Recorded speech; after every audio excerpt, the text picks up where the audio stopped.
Thank you. Have you been eating genetically modified?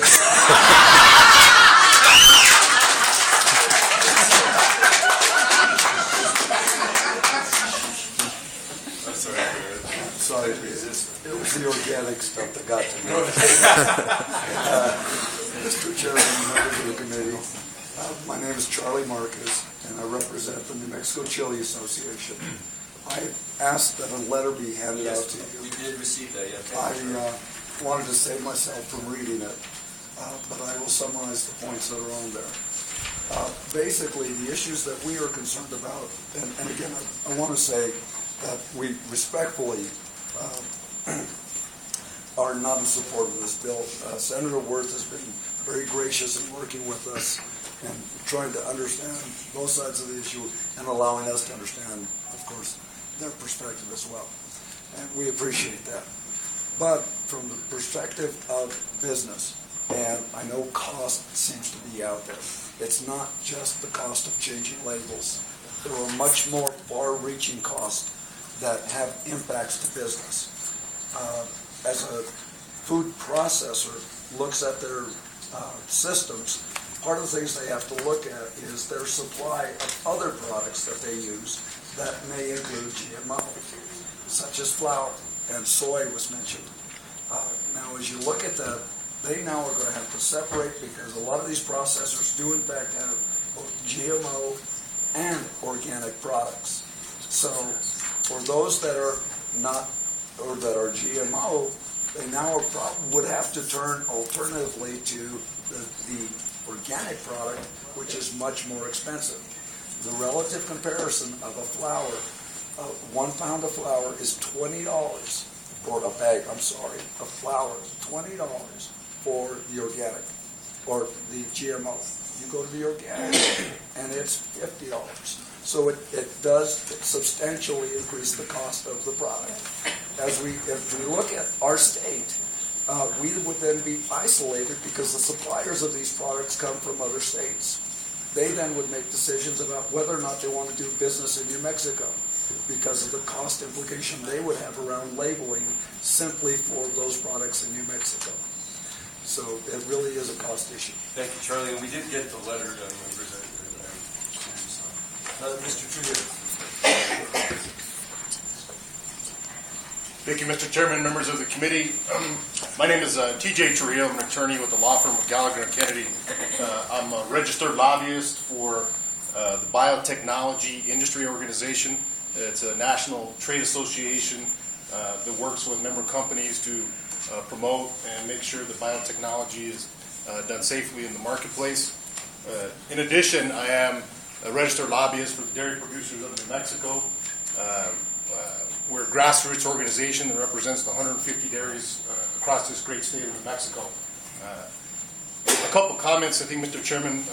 We have passed out several letters to the Sergeant at Arms earlier today. I think there's a series of seven letters that we have been given from different organizations in the state and across the country with serious concerns about this bill.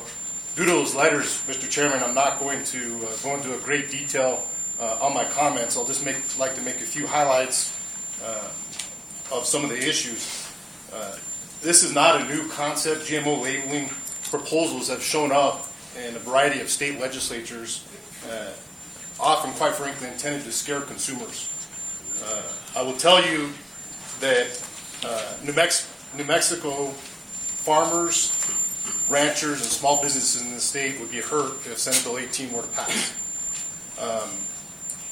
The recent ballot initiative in California, there's different numbers that were thrown around, but it said anywhere from, it would affect the average consumer anywhere from approximately $400 to $600 in the consumer's pocket. And I think someone actually referred to it as the food tax, is sometimes what this bill is referred to.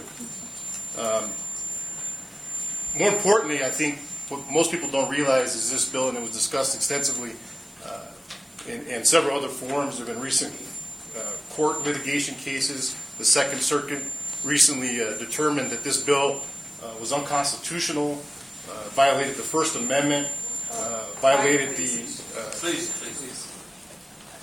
violated the interstate commerce clause and due process clauses, and I think there's some grave concerns, with all due respect to the good senator, constitutionally with this bill. Finally, as some of the letters indicate, this particular piece of legislation, in my client's opinion, is not based on sound science.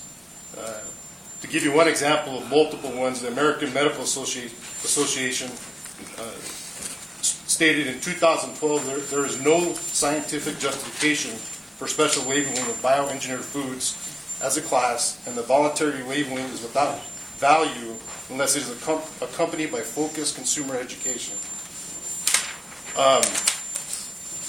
Finally, Mr. Chairman, members of the committee, other groups have weighed in on this particular labeling bill. The United Nations Food and Agriculture Organization, the World Health Organization, as indicated, the American Medical Association, and the American Association for the Advancement of Science have looked at hundreds of scientific studies dealing with GMO foods and concluded that biotech-derived ingredients do not pose any more risk to people than any other food. Thank you, Mr. Chairman. Thank you, Mr. Trujillo. Yes, Allison. Mr. Chairman, members of the committee, my name is Allison Smith. I'm the registered lobbyist for the New Mexico Restaurant Association. With all due respect to the sponsor, we do stand opposed to this. Our restaurants are concerned that this could limit the supply sources for some of our smaller restaurants. New Mexico is a relatively small population, so this would mean that our national distributors, national food suppliers would have to create special labels for the state of New Mexico.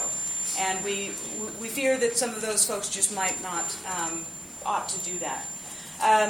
You've heard the cost arguments. I'm not going to repeat those. Perhaps a better approach to this would be to encourage producers who want to state that their product does not have GMOs to have them label accordingly in that regard, or to support the certified organic programs that have non-GMO foods in them.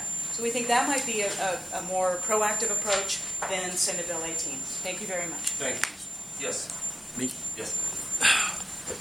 Mr. Chairman, members of the committee, my name is Ernest Torres. I raise cattle, horses, and pastura near La Jara, New Mexico. I'm a commissioner for the La Jara Community Ditch Association. I'm a member of the New Mexico Cattle Growers Association. And I'm opposed to Senate Bill 18. My family's been in agriculture all of our lives. Our ancestors were in agriculture for hundreds of years before New Mexico was part of these United States. I hate the feeling that the state's getting between me and my market and my buyers. My buyers for what I grow, for the horse stuff that I grow, they don't need to have labels. They're waiting in line to buy my stuff. We have greater yields from genetically modified grasses like brome, fescue, alfalfa, drought-resistant strains, and we need that right now. I think to put the state between me and my market, I'm sorry, I don't agree with that. And if you're for this bill, I'm sorry to hear that, because this is not right. This is not right for us. It's not right for my family. It's not right for my community. Thank you very much. Thank you, sir. And I would at this point ask that all people that are opposed to this bill, would you please stand up in the audience? Okay. All right, thank you. Thank you. And now, members of the committee.